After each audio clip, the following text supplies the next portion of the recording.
رات کو جب دوبارہ مجھے کھانا دیا گیا تو میرے دل میں خدشات سر ابھار رہے تھے کہ اس میں نشہ آور دوائی نہ مکس کی گئی ہو۔ کھانا کھاؤں یا نہ کھاؤں، عجیب سی کشمکش میں مبتلا ہو گیا تھا۔ بالآخر میں نے کھانا نہ کھانے کا فیصلہ کر کے ٹرے میز پر رکھ دی اور بستر پر نیم دراز ہو گیا۔ دوپہر کو جو کھانا دیا گیا تھا اس میں بھی نشہ آور دوا مکس نہیں کی گئی تھی، لیکن ڈر تھا کہ رات کے کھانے میں ضرور دوا مکس کی گئی ہوگی۔ بہرحال میں نے آنکھیں موند لیں اور سونے کی کوشش کرنے لگا۔ میرے شب و روز مصنوعی روشنی میں ہی گزر رہے تھے۔ اب تو میں روشنی کا عادی ہو چکا تھا، یوں سمجھ لیں میری آنکھیں روشنی سے بہت زیادہ مانوس ہو چکی تھی، اس لیے جب میں رات کو یا کسی وقت بھی سوتا تو مجھے دقت نہیں ہوتی تھی۔ حالانکہ میں اندھیرے میں سونے کا عادی تھا، لیکن یہ وقت کی بات ہے۔ وقت نے مجھے کہاں لا کھڑا کیا تھا، میں نے کبھی سوچا بھی نہیں تھا، اور وقت مجھے کہاں آگے لے جائے گا یہ میرا رب ہی بہتر جانتا ہے۔ بس میں ہر وقت یہی دعا کرتا رہتا تھا کہ رب مجھے کسی بھی موقع پر کمزور نہ پڑنے دے۔ غالباً میں 20-25 منٹ ہی سویا تھا کہ میری آنکھیں یکدم کھل گئیں۔ مجھے اپنے دماغ میں چیونٹیاں سی رینگتی ہوئی محسوس ہو رہی تھیں اور ہلکی ہلکی اذیت بھی ہو رہی تھی۔ شاید اسی اذیت کا اثر تھا کہ میں بیدار ہو گیا تھا۔ میں جلدی سے بستر سے اٹھ بیٹھا اور اپنے سر کو دونوں ہاتھوں سے تھام لیا۔ بالکل پہلے جیسی اذیت تھی جو بڑھتی جا رہی تھی، وہی عمل دہرایا جا رہا تھا۔ مجھے قائل کرنے کے لیے پرانا ہتھ کنڈا استعمال کیا جا رہا تھا۔ جب اذیت حد سے بڑھ گئی تو میں چیخ اٹھا اور میں نے اپنے سر پر مکے برسانے شروع کر دیے کہ شاید کسی طرح یہ اذیت کم ہو جائے، یہاں تک کہ میں سجدے کی حالت میں بیڈ پر گر گیا۔ پھر وہی کچھ ہوا جو ہوتا تھا، میں لڑک کر فرش پر گر گیا۔ ایڑیاں رگڑنے اور اس اذیت کو ختم کرنے کے لیے میں اپنے سر پر مکے برساتا رہا۔ چیخیں بھی جاری تھیں جو باز گشت بن کر میری ہی سماعتوں سے ٹکرا رہی تھیں۔ بالآخر جب محسوس ہوا کہ میرا دماغ ابھی کے ابھی پھٹ جائے گا، تو جس طرح کیمرے کا شٹر بند ہو جاتا ہے اسی طرح میرے دماغ کا شٹر بھی بند ہو گیا۔ تاریکی بھر گئی اور میں بے سود سا ہو گیا۔ 1 مہینہ گزر گیا، میرے ساتھ یہ اذیت ناک عمل جاری تھا۔ کبھی ذہنی اذیت دی جاتی تو کبھی کھانے میں نشہ آور دوا مکس کر دی جاتی۔ اب تو ناشتے اور دن کے کھانے میں بھی وہ دوا مکس کر کے دی جا رہی تھی۔ اگر میں کھانا نہ کھاتا تو مجھے ذہنی اذیت سے دوچار ہونا پڑتا، نتیجتاً ایڑیاں رگڑ رگڑ کر میں بے جان ہو جاتا۔ اگر کھانا کھا لیتا تو اس کے بعد حسب معمول وہی ہوتا۔ میرے خوابوں میں ینگ اور حسین لڑکیاں آتیں جو اپنی دلکش اداؤں اور باتوں سے مجھے بہکانے کی کوششیں کرتیں، لیکن اس کا نتیجہ بھی آخر میں ان کو تھپڑ مارنے کا ہی نکلتا۔ پھر میری آنکھیں کھل جاتیں اور جسم پسینے سے شرابور ہوتا۔ مجھے لگ رہا تھا کہ اگر اسی طرح مجھے ذہنی اذیت دی جاتی رہی تو میں ایک روز پاگل ہو جاؤں گا، میری یادداشت کھو جائے گی اور پھر میرے ساتھ کیا سلوک کیا جائے گا نہیں جانتا۔ میں اپنی ضد پر قائم تھا اور جواں مردی سے اذیت ناک حالات کا مقابلہ کر رہا تھا، لیکن سوال وہی تھا کہ کب تک؟ مجھے یوں لگتا تھا کہ جیسے مجھے اس کمرے میں بند ہوئے صدیاں گزر گئی ہوں، دنیا سے میں کٹ گیا ہوں۔ میں نے سوچا مجھے اس کمرے اور جزیرے سے نکلنے کے لیے کچھ نہ کچھ تو کرنا پڑے گا، ورنہ میں ساری زندگی وہاں گھٹ گھٹ کر مر جاؤں گا۔ بعد ازاں میں نے سوچا کہ اگر میں یادداشت کھو جانے کا ڈرامہ کروں تو شاید مجھے ذہنی اذیت سے نجات مل جائے، اور یہ بھی ممکن تھا کہ مجھے اس کمرے سے باہر نکال لیا جائے۔ مجھے یاد ہے جب چودھری باسط مجھے اغوا کر کے اپنے ڈیرے پر لے گیا تھا تو میں نے یادداشت کھو جانے کا ڈرامہ کیا تھا اور کامیاب بھی ہوا تھا، لیکن یہ ضروری نہیں ہے کہ قسمت ہر جگہ میرا ساتھ دے۔ بہرحال قسمت آزمانے میں کوئی حرج بھی نہیں ہوتا۔ میں نے قسمت آزمانے کا فیصلہ کر لیا تھا، اب اس وقت کا انتظار تھا جب مجھے ذہنی اذیت کا شکار کیا جائے۔ میں نے منصوبہ بنایا کہ جب میں بیدار ہوں گا تو پاگلوں جیسی حرکتیں شروع کر دوں گا، چیخوں گا، چلاؤں گا، بے ہنگم کہے ماروں گا۔ کیمرے کی آنکھ سے دیکھنے والے یہی سمجھیں گے کہ میں پاگل ہو گیا ہوں، میرا ذہنی توازن کھو گیا ہے۔ شاید اس طرح میں اذیت ناک زندگی سے چھٹکارا پانے میں کامیاب ہو جاؤں۔ 2 روز گزرنے کے بعد مجھے دوبارہ ذہنی اذیت کے عمل سے گزارا گیا۔ اذیت برداشت کرتے ہوئے میں فرش پر گر گیا اور چیخنے چلانے کے ساتھ ساتھ ایڑیاں بھی رگڑتا رہا۔ میری اذیت کے ختم ہونے کا اختتام بالآخر میرے بے ہوش ہونے پر ہی ہوا۔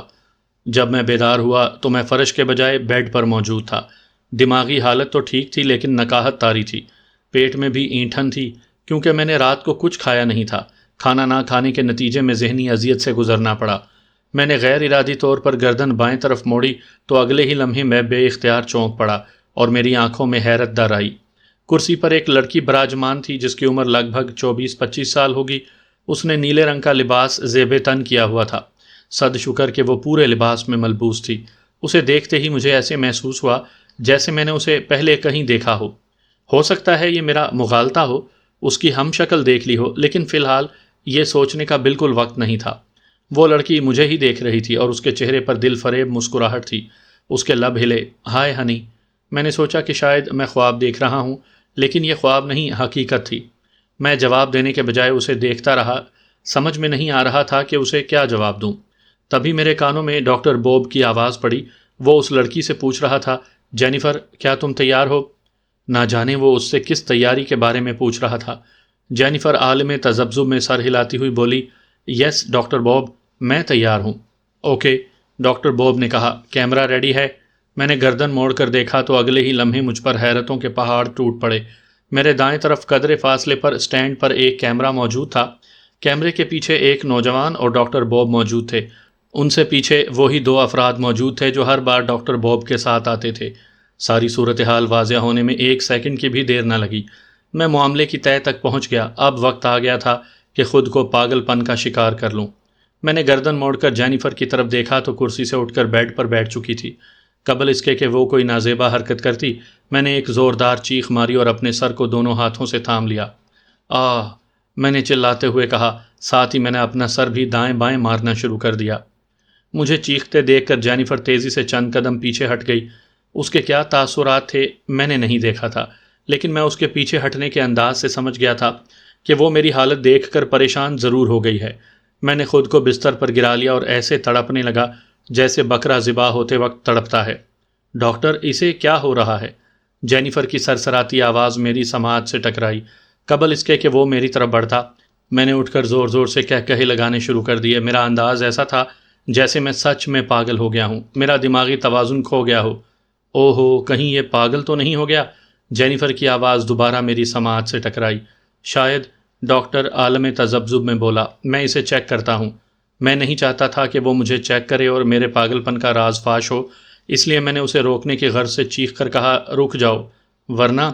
میرے کہنے پر ڈاکٹر بوب کے بڑھتے قدم رک گئے اور وہ غائرانہ نظروں سے مجھے دیکھنے لگا، جیسے جائزہ لے رہا ہو کہ کیا میں واقعی پاگل ہو گیا ہوں یا ڈرامہ کر رہا ہوں۔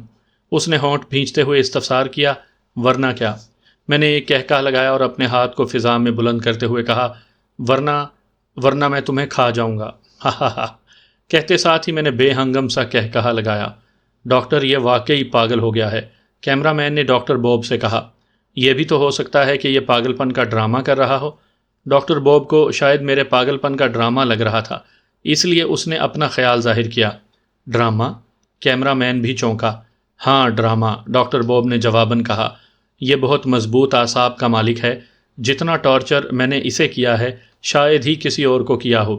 میرا خیال تھا کہ یہ 2-3 بار کے ٹارچر سے ذہنی طور پر پورنوگرافی کے لیے تیار ہو جائے گا، لیکن 1.5 مہینہ ہونے کو ہے، میں اسے لائن پر نہیں لا سکا۔ یہی وجہ ہے کہ مجھے لگتا ہے کہ یہ پاگل پن کا ڈرامہ کر رہا ہے۔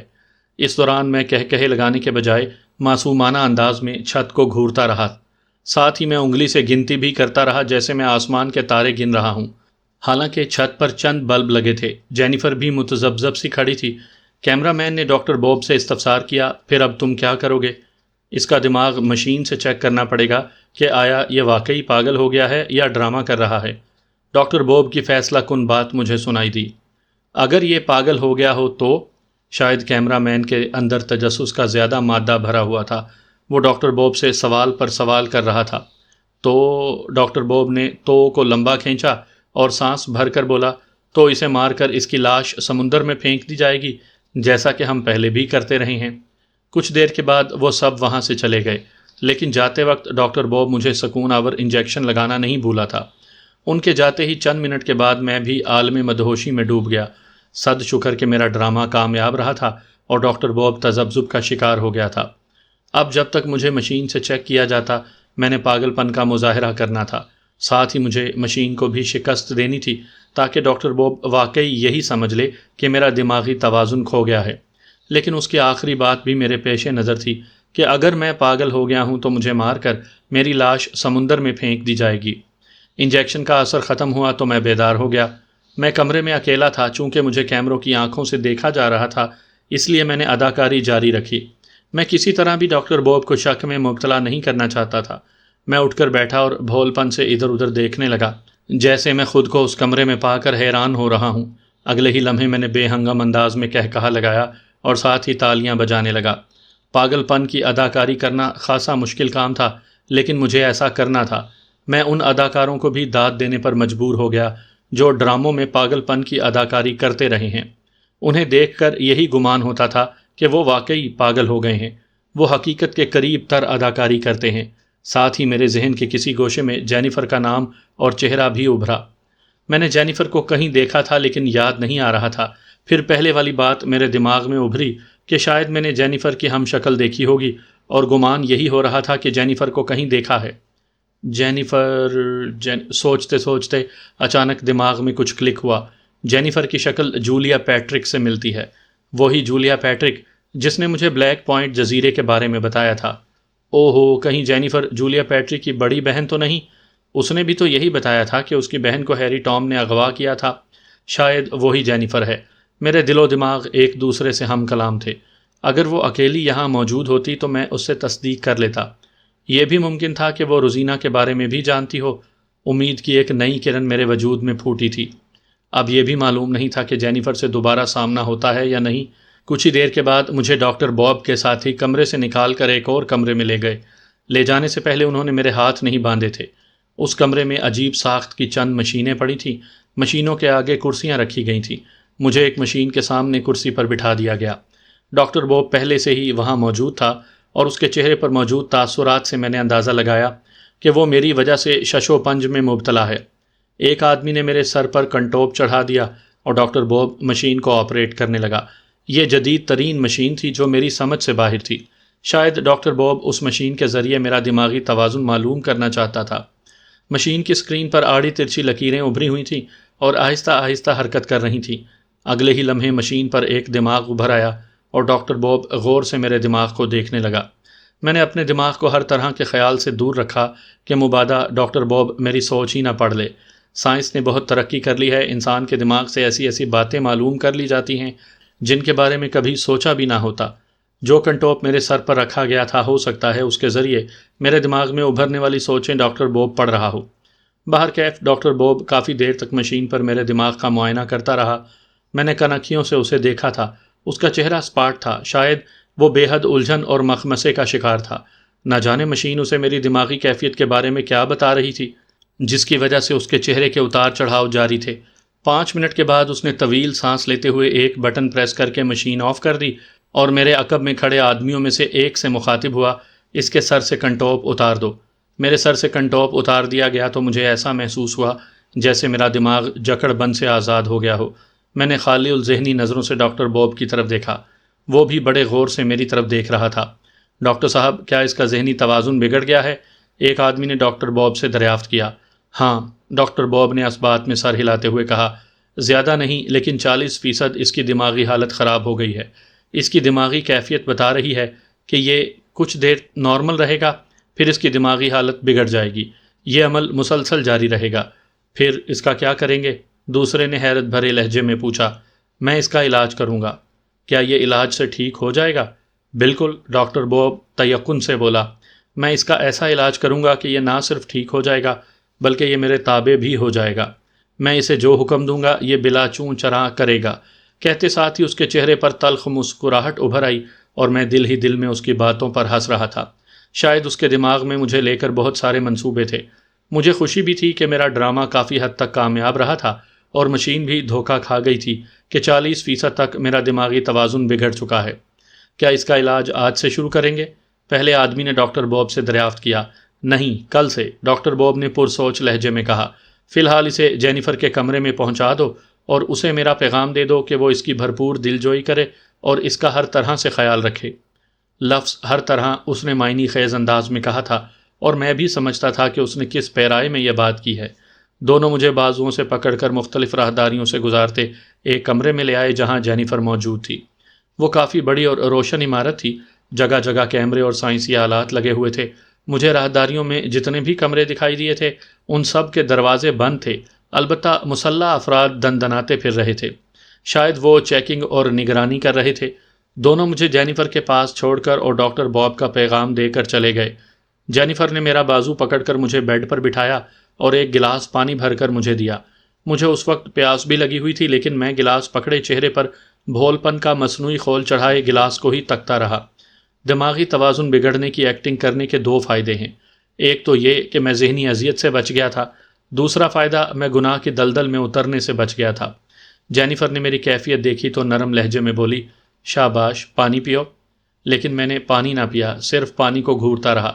یہ میں اس لیے کر رہا تھا کیونکہ میں نے کمرے میں داخل ہوتے وقت کیمرہ دیکھ لیا تھا جو سامنے والی دیوار کے کونے میں تھا، اور اس کا رخ بیڈ کی طرف تھا۔ میں نہیں چاہتا تھا کہ مجھ سے ایسی غلطی سرزد ہو جائے کہ میں مشکوک ہو جاؤں اور میری ایکٹنگ کا بھید کھل جائے۔ جینیفر چند لمحے میری طرف دیکھتی رہی، پھر وہ دوبارہ بولی، کیا تم میری بات سن رہے ہو؟ میرے جواب نہ دینے اور پانی کو گھورنے پر اس نے ایک طویل سانس لی اور اپنی انگلی میری ٹھوڑی پر رکھ کر میرا چہرہ اپنی طرف کیا۔ وہ ہو بہو جولیا پیٹرک کی کاپی تھی۔ فرق صرف اتنا تھا کہ اس کا چہرہ گول تھا جبکہ جینیفر کا چہرہ تھوڑا سا لمبا تھا۔ میں نے بھول پن سے اس کی آنکھوں میں جھانکا۔ وہ بولی، تم پانی کیوں نہیں پی رہے؟ میں پانی پینا چاہتا ہوں، میں نے ٹھہرے ہوئے لہجے میں کہا۔ تو پھر پیو، تم پلاؤ۔ وہ مسکرائی۔ اوکے کہتے ہوئے اس نے میرے ہاتھ سے گلاس لیا اور میرے لبوں سے لگاتی ہوئی بولی، چلو میں تمہیں پانی پلاتی ہوں۔ کہتے ساتھ ہی اس نے گلاس اوپر کیا اور میں پانی پینے لگا۔ جب میں نے پانی پی لیا تو اس نے گلاس ہٹایا اور میز پر رکھ کر میری طرف متوجہ ہوئی۔ پانی پینے سے مجھے اپنے جسم میں توانائی کا احساس ہوا تھا۔ تمہارا نام کیا ہے؟ اس نے میرے چہرے کو بغور دیکھتے ہوئے مجھ سے پوچھا۔ جواباً میں خاموش رہا۔ اپنا نام بتاؤ، اس نے دوبارہ کہا، لیکن میں نے جواب نہ دیا۔ شاید اسے اپنا نام بھی بھول گیا ہے، وہ کف افسوس ملتی ہوئی ہلکی سی آواز میں بڑبڑائی۔ وہ اٹھ کر میرے سامنے آئی اور مجھے شانوں سے پکڑ کر بیڈ پر لٹاتے ہوئے بولی، تم آرام کر لو، میں واش روم سے ہو کر آتی ہوں۔ وہ واش روم میں چلی گئی تو میں نے بھی آنکھیں بند کر لیں، لیکن میرا دماغ جاگ رہا تھا اور کان کھلے تھے۔ میں نے ہر لمحہ خود کو بیدار اور ہوشیار رکھا تھا۔ اب میں جینیفر کے کمرے میں رہ رہا تھا۔ مجھے وہاں رہتے ہوئے دوسرا روز تھا۔ اس کا بیڈ کافی چوڑا تھا، اس پر 3 افراد بآسانی سو سکتے تھے۔ ایک کنارے پر میں اور دوسرے کنارے پر جینیفر سو جاتی تھی۔ وہ مسلسل اپنی طرف سے بھرپور انداز میں میری دلجوئی کر رہی تھی۔ ناشتہ، لنچ اور ڈنر اپنے ہاتھوں سے کراتی تھی، یہاں تک کہ واش روم میں بھی وہی لے جاتی تھی۔ واش روم میں چھوڑ کر وہ باہر چلی جاتی تھی، لیکن دروازہ لاک نہیں کرتی تھی، صرف بھیڑ دیتی تھی۔ وہ میرا ہر طرح سے خیال رکھ رہی تھی، لیکن صد شکر کہ اس نے کوئی نازیبا حرکت نہیں کی تھی۔ البتہ وہ کبھی کبھار نازیبا لباس میں ملبوس رہتی تھی اور میں اس کی طرف دیکھنے سے گریز کرتا۔ دوسرے لفظوں میں مجھے کراہت محسوس ہوتی تھی۔ ابھی تک ڈاکٹر بوب نے میرے پاگل پن کا علاج شروع نہیں کیا تھا، حالانکہ جب اس نے میرے دماغ کا معائنہ کیا تھا تو اس نے اندیا دیا تھا کہ وہ کل سے میرا علاج شروع کر دے گا۔ تیسرے روز ڈاکٹر بوب کمرے میں آ گیا۔ اس کے پاس ایک شیشی تھی جس میں سرخ رنگ کی گولیاں تھیں۔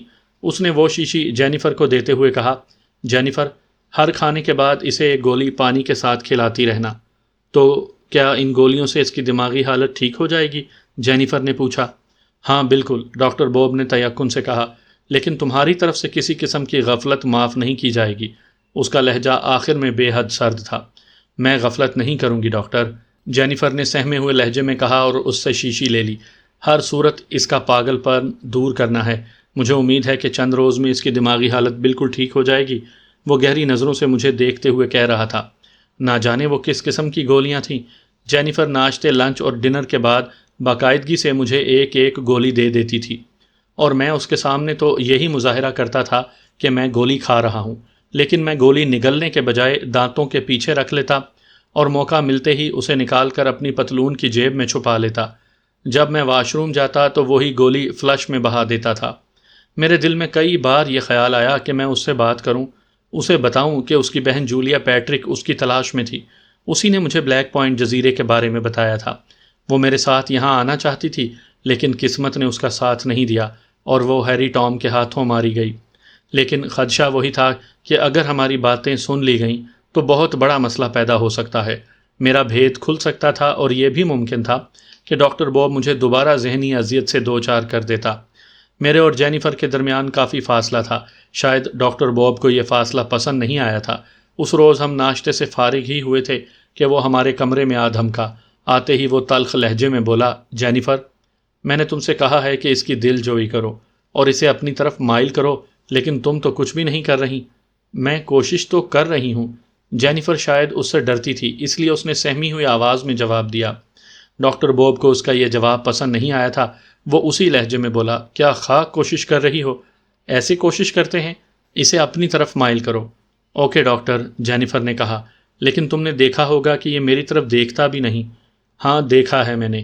بہرحال اس کی دماغی حالت کیسی ہے اب؟ ڈاکٹر بوب کے تنے ہوئے اعصاب اب ڈھیلے پڑ گئے تھے۔ ویسے تو میں اس کی حرکات و سکنات چیک کر رہا ہوں، لیکن تم بہتر بتا سکتی ہو کیونکہ یہ مسلسل تمہارے ساتھ ہے۔ پہلے سے قدرے بہتری آ رہی ہے، جینیفر نے جواباً کہا۔ مثلاً کیسے؟ ڈاکٹر بوب نے استفسار کیا۔ تم نے کیا خاص بات نوٹ کی ہے؟ یہی کہ جینیفر سوچتے ہوئے گویا ہوئی، میرے ساتھ باتیں بھی کرتا ہے، کھانا خود کھاتا ہے اور واش روم بھی خود جاتا ہے۔ گڈ، ڈاکٹر بوب نے ستائش بھرے لہجے میں کہا۔ ہاں اچھا ہے، یہ جلد از جلد نارمل ہو جائے۔ اگر اسماعیل شاہد کی ضد نہ ہوتی تو اب تک میں اسے مار کر سمندر میں پھینک چکا ہوتا۔ یہ واحد نوجوان ہے جو ہمارے قابو نہیں آیا۔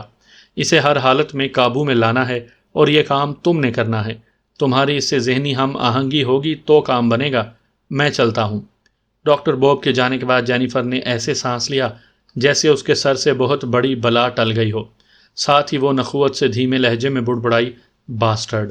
مجھے معلوم تھا کہ اس نے ڈاکٹر بوب کو گالی دی تھی، تاہم میں نے بھول پن سے استفسار کیا، مجھ سے کچھ کہا؟ نہیں، وہ ہلکا سا مسکرائی۔ میں ڈاکٹر بوب کو کوس رہی ہوں۔ کاش اس کی بھی کوئی بہن یا بیٹی ہوتی اور وہ بھی یہیں ہوتی اور اس کے سامنے ہوتی تو تب اسے پتہ چلتا۔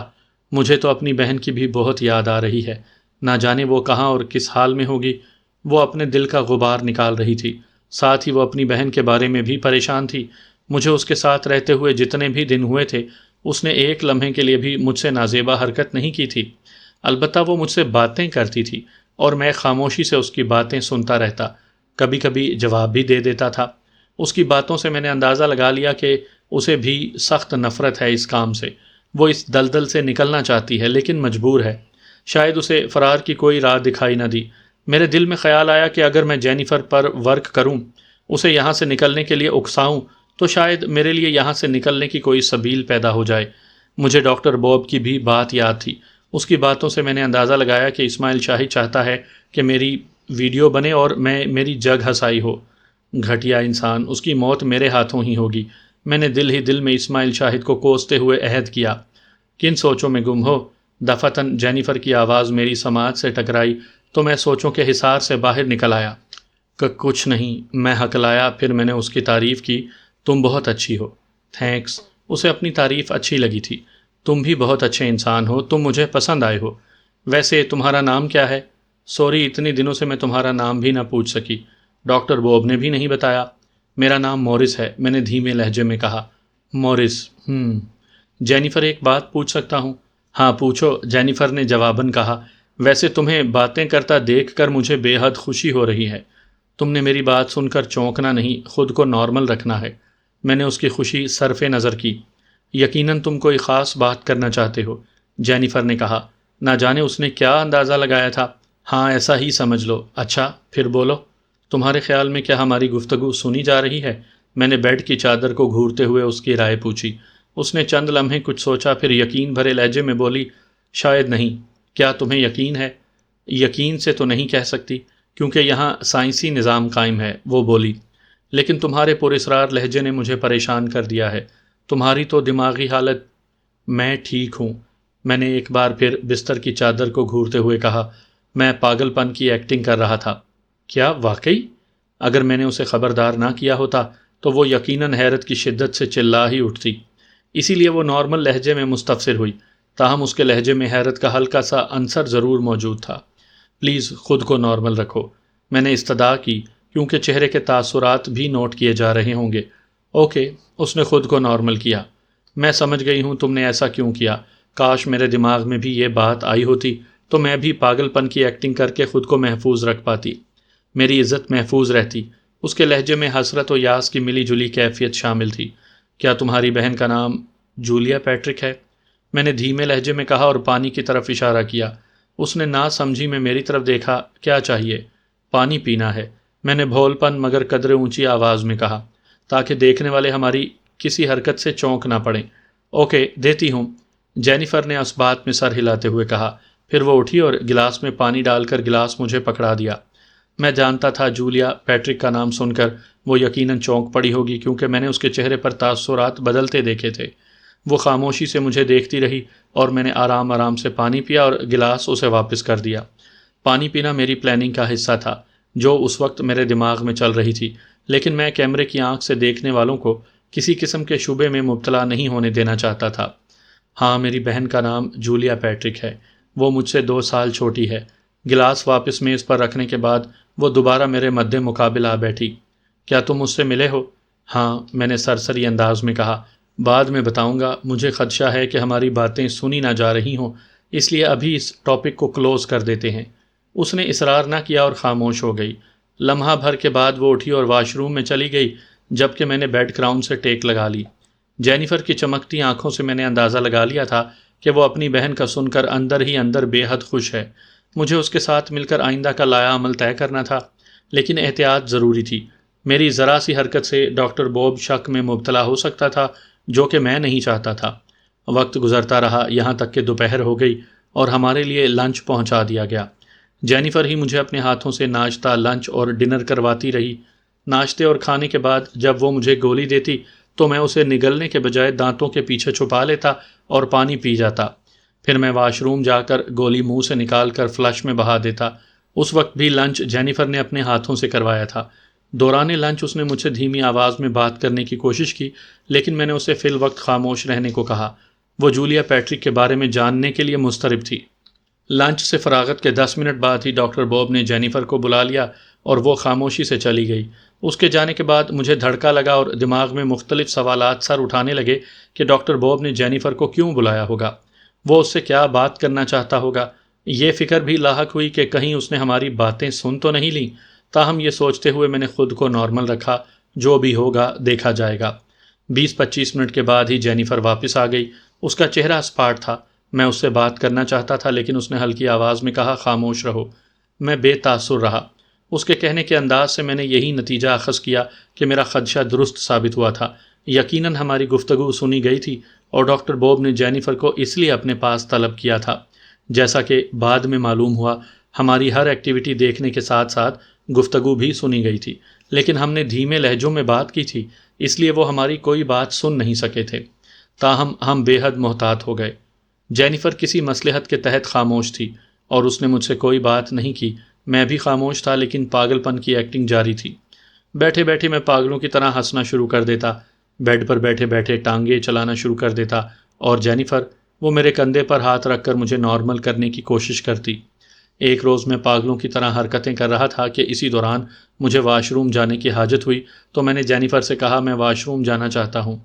ہاں ہاں جاؤ، تم مجھے دروازے تک چھوڑ آؤ، میں نے لاڈ بھرے لہجے میں کہا۔ اوکے آؤ، میں تمہیں چھوڑ آتی ہوں۔ جینیفر میرا ہاتھ پکڑے مجھے واش روم کے دروازے تک لے آئی۔ جب میں دروازہ کھول کر جانے لگا تو وہ سرسری انداز میں بولی، آئینہ دیکھ لینا۔ مجھے اس کی بات سمجھ نہیں آئی تھی کہ اس نے ایسا کیوں کہا۔ جس لہجے میں جینیفر نے بات کی تھی یقیناً کوئی خاص بات تھی۔ ضروریات سے فراغت کے بعد میں آئینے کے سامنے کھڑے ہو کر اپنے آپ کو دیکھنے لگا۔ آئینے میں مجھے اپنا عکس دکھائی دے رہا تھا۔ میں غور سے خود کو دیکھنے لگا۔ میری شیو بڑی ہوئی تھی، سر کے بال بھی بے تحاشا بڑے ہوئے تھے۔ اچانک مجھے آئینے کے کونے کے پیچھے ایک کاغذ دکھائی دیا۔ کاغذ اس طرح پھنسایا گیا تھا کہ پہلی نظر میں وہ کسی کو دکھائی نہیں دیتا تھا۔ اچانک میرے ذہن میں جینیفر کی بات یاد آئی تو میں نے وہ کاغذ نکال لیا۔ وہ ایک چھوٹا سا کاغذ تھا۔ میں نے اسے کھولا تو اس پر ایک تحریر لکھی تھی، تمہاری بات درست تھی، ہماری باتیں سنی جا رہی تھیں، تھینک گاڈ ان کو واضح سنائی نہیں دیا، اسی لیے ڈاکٹر بوب نے مجھے بلایا تھا کہ ہمارے درمیان کیا باتیں ہوئیں۔ میں نے اسے ٹال دیا۔ میں یہاں سے نکلنا چاہتی ہوں، کیا تم میری مدد کرو گے؟ اپنا جواب اس کاغذ کے پیچھے لکھ کر کاغذ وہیں دبا دینا جہاں سے نکالا تھا۔ پین واش بیسن کے نیچے ٹوٹی کے ساتھ لگا ہوا ہے۔ میں نے ایک طویل سانس لیا۔ میرا خدشہ درست ثابت ہوا تھا۔ واقعی ہماری باتیں سنی جا رہی تھیں۔ چونکہ ہم دھیمے لہجے میں باتیں کر رہے تھے، اس لیے کسی کو ہماری باتیں سنائی نہیں دی تھیں۔ جینیفر بھی اس دلدل سے نکلنا چاہتی تھی اور میں بھی جانا چاہتا تھا۔ پتہ نہیں جینیفر پین اور کاغذ کہاں سے اور کیسے لائی تھی۔ بہرحال یہ میرا درد سر نہیں تھا۔ تاہم کسی کی نظروں میں آئے بغیر ایک دوسرے سے بات چیت کرنے کا یہ بہترین طریقہ تھا۔ میں نے واش بیسن کے نیچے جھانکا تو وہاں ٹوٹی کے ساتھ ایک بال پوائنٹ اٹکا ہوا تھا۔ میں نے پین نکالا اور لکھنے لگا۔ ہاں میں تمہاری مدد کروں گا۔ تمہارے ذہن میں کیا پلان ہے؟ یہ بتاؤ کہ کیا تم نے ایسی کوئی لڑکی یہاں دیکھی ہے جس کی شکل مجھ سے ملتی جلتی ہو؟ وہ میری بہن ہے اور میں اسے بازیاب کروانے آیا ہوں۔ اتنا لکھ کر میں نے پین ٹوٹی کے ساتھ اٹکایا اور کاغذ کو آئینے کے کونے میں پھنسا کر باہر آ گیا۔ جینیفر کرسی پر بیٹھی شاید میرا ہی انتظار کر رہی تھی، کیونکہ میرے باہر آتے ہی وہ اندر چلی گئی۔ میں نے بیڈ پر لیٹ کر آنکھیں موند لیں۔ جینیفر اپنا جواب لکھ کر ہی واپس آئے گی۔ کچھ دیر کے بعد وہ واش روم سے باہر آ گئی۔ بیڈ پر اپنی سائٹ کی جگہ بیٹھتی ہوئی وہ بولی، میں نے اپنا جواب نہیں لکھا، لیکن تمہاری بہن کے بارے میں تمہیں بعد میں بتاؤں گی۔ فی الحال تمہیں اپنے پاگل پن کا مظاہرہ کرنا ہوگا۔ میں لیٹ رہی ہوں۔ میں تمہارے سینے پر جب ہاتھ رکھوں تو تم نے چیخ مار کر اٹھ بیٹھنا ہے، اور زور زور سے چیخنا کہ جیسے تم پر پاگل پن کا دورہ پڑ گیا ہو۔ کہتے ساتھ ہی وہ بھی سو گئی۔ میں نے ہنکاری بھر کے اسے اوکے کا سگنل دے دیا تھا۔